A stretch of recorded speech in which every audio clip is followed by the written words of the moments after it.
This is my new Emotiva power amplifier for my main home theater, for my dedicated home theater.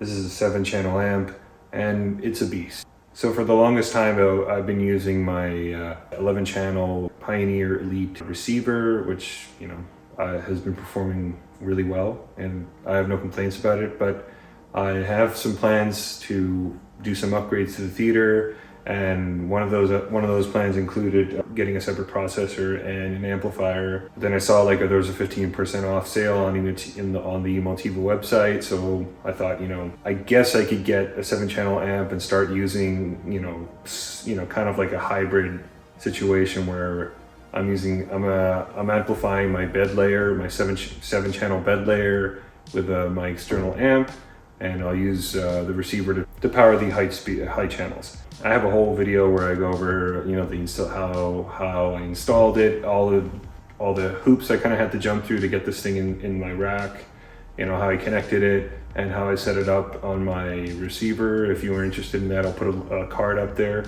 Emotiva is, I wouldn't consider them like super high end, but they're certainly not low end, or they're not like, even though Emotiva does make some inexpensive products, like with their Basics amplifier line. They do make, pretty inexpensive speakers, which I hear are a pretty good bang for the buck. I haven't personally heard any of their speakers. Emotiva makes good, quality products. I guess their bread and butter, you should say, are their processors and their amplifiers. And then this is I believe this is the XPA Gen3 amplifier, and this is the 7-channel high power. Each of these 7 amps in this amplifier are the high power version. In other words, they deliver either 300 watts per channel, 2 channels driven, or up to 200 watts for all 7 channels driven simultaneously. I can't think of a lot of situations where you'd be using all 200 watts for all 7 of the channels. It's not realistic. Those are just specs stating what it can handle without clipping, I suppose. One of the things I like about this amplifier, and I know I'm like super late to the game, this thing's been out for a while. As I noted before, I really didn't think I needed to get separates. And again, the price was right. I thought I got this for under $2,000. You may think that's very expensive, but for a high quality amp with those kinds of specs, it's a really good deal actually. I guess the main competitor for this would be, for these Emotiva amps, would be like the monoprice monolith amps, which I hear really good things of, but they're bricks. I mean, those things weigh 90 plus pounds. That's mostly due to they use a more old school, more traditional, I should say, power supply. A lot of copper, a lot of weight. Most of the weight of those amps are in the power supply. This uses a more modern regulated switch mode power supply. I guess it's also known as a Class H power supply. At lower loads, it can use a lower voltage rail, but it can instantaneously switch to the higher power voltage rail when the demand to the amp is calls on it. It's supposed to be seamless. I probably haven't even stepped into the higher voltage rail yet. I typically watch movies at around -12 dB, which is not, I don't believe is enough of a load for this to switch into the higher voltage rail, but they can do that, and that's when you're going basically balls to the wall. Balls to the wall! Well, I guess a couple of things to mention. I think this is a very good looking amp that looks fitting in a very, I would say mid to higher end rack, where you have like really good equipment. It's not all about what's inside, it also looks the part. I really like the nice brushed finish on it. I do like the blue LEDs. These all glow blue, and when they're on and you always have this the Emotiva symbol glowing in this maybe amber or goldish color here. That's always glowing. I have it plugged in here. Obviously, I don't have it plugged into my receiver. So one thing I want to mention about its physical dimensions, it's got a really cool looking. I love audio equipment that's about this 8-inch size, and this is if you look through the mesh down here, I'll give you I'll put a little picture up. You can see that every inch of this amp is full with amp or circuitry or boards or something. There's something everywhere. So all this space is being utilized in this thing because I opted for the 7-channel variant with high power amps. There's also plenty of ventilation up here, more than enough that I've used it.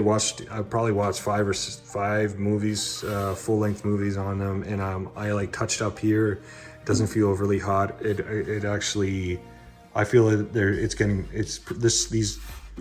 vent is providing more than enough ventilation for the unit. Pretty much the entire top of the chassis is covered in vents here. They divided it up for each amp, so I have seven amps, and there's like seven grills here. Not everybody would notice that, but that's I think it's cool. I love the height of this thing. I think when you pick it up, it does feel heavy, but it's not crazy heavy. I have my Macintosh amp weighs about 85 or 90 pounds, and that thing is a brick. You know, just taking that, I've had to take it out of my rack to get serviced a couple of times, and it's just getting into the car is a pain in the ass. So I think it's heavy. I feel like it's heavy enough and solid enough feeling that I don't think, if you're concerned about, the monoprice, weighs 90 pounds, it's got to be better, right? Not necessarily. So this uses a more modern technology that allows them to bring down the weight about 30%, they claim, which I think is a plus. If something doesn't need to weigh 90 pounds, I'm all for that, honestly. So I already mentioned this in my unboxing video, but obviously you have these selectors that allow you to go from the unbalanced to the balanced inputs here. I have them all set to the unbalanced ones because I'm using my receiver, which only has unbalanced outputs or pre-outs.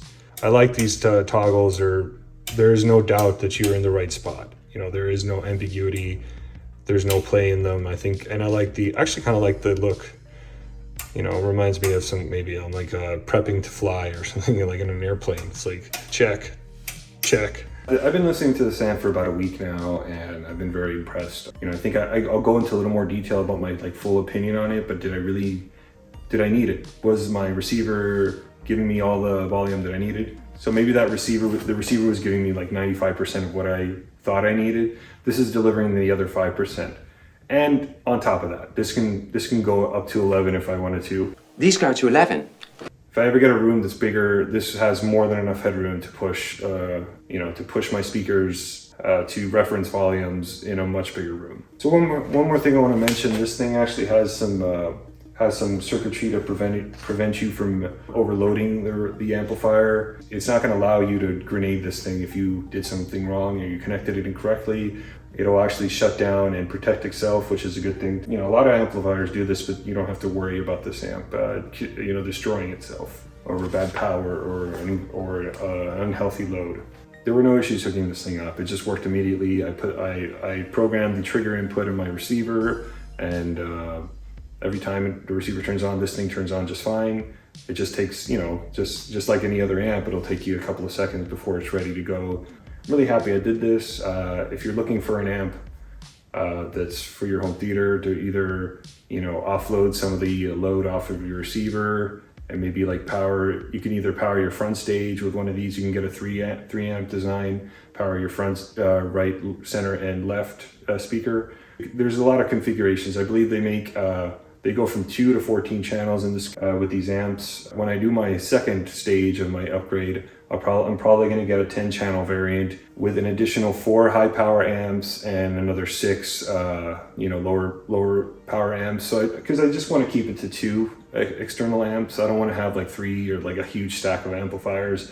Because after a while, you also have to think of how much power you're feeding this thing. I'm giving her all she's got, Captain. If I push it any harder, the whole thing will blow. Probably not going to trip or break or anything, but I want to be considerate. One of the cool things about amplifier is the amplifier is never going to get old. It's not going to become obsolete anytime soon. I have a Macintosh amplifier from the 1970s. It still sounds great.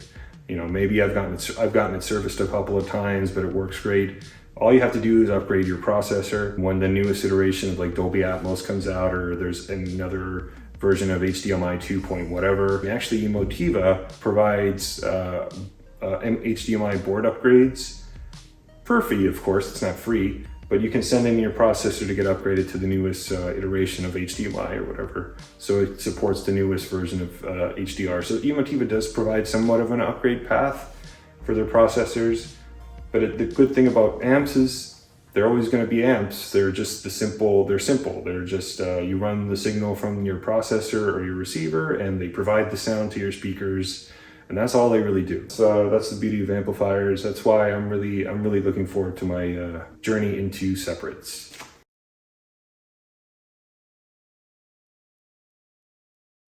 So I've had the Emotiva amp in my room for about a week now, and I gotta say, before I even bought the amp, I was thinking to myself, is this going to be more of a placebo effect? Am I really going to notice a difference between my flagship receiver versus the external amp? And I'm gonna say yes and no. It is somewhat placebo. At lower volumes, I don't think it was very necessary. I would say at the volume that I usually listen to, I would say that there was really not much of a benefit. There may have been a little tiny hint of slightly more. Maybe the center channel was slightly clearer, so dialogue from the center channel, but not marginally. Again, approaching that placebo effect. So I think where the amp shined was when I pushed the volume up to like closer to about reference level. Then I could really tell that there was more. I could feel more dynamics in the room. I felt like it was the power delivery and volume was just effortless in the delivery. So it was like going from a Turbo 4 to like a V8. It was just like effortless power. You got more than enough displacement. And I guess the benefit to having an external amp or separates, however you want to call it, is more in when you get to like when your room is big, when you have a lot more cubic feet to like push through. I mean, right now I think this room's about 2,500 cubic feet, something like that. The receiver did a fine job, in other words. In my case, getting the external amp I don't think was necessary. I bought it because number one, I was curious. I kind of caved to the FOMO, I guess you could say, of like what am I missing? But I would say yes. If you're kind of like a diehard enthusiast, you want like the absolute best performance. You want to be able to push your to extreme volumes very easily without distortion, then yeah, absolutely. I think it's a really good. It's worth it, especially. But once you get to a room size, it's slightly like maybe twice the volume of my room. I would say it's definitely worth it. Maybe one day I'll have a different room, but right now this is what I have, and yes, the receiver did a fine job at giving me all the volume and all the dynamics that I needed in my room. If you have like a lower quality receiver, like a mid-level or entry level receiver with that produces 75, maybe 90 watts per channel, I think you would definitely hear a difference. My Pioneer Elite receiver does 140 watts, 2 channels driven, pretty powerful receiver. It's almost as powerful as they get. Some receivers go up to 150 watts, 2 channels driven. This one's pretty powerful.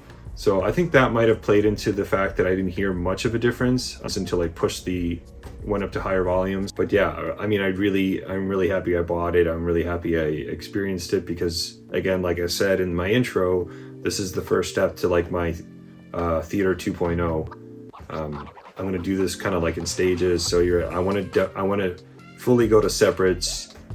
But this is the first step in that process. So I'm really happy with the Emotiva amp. I think it was a good buy, especially at 15% off. I think it was a no-brainer to add a little more headroom to my system. If you have any questions about the amp, feel free to leave them in the comments. Really great if you can like and subscribe. It really helps the channel a lot with the YouTube algorithm. And I'll see you in the next one.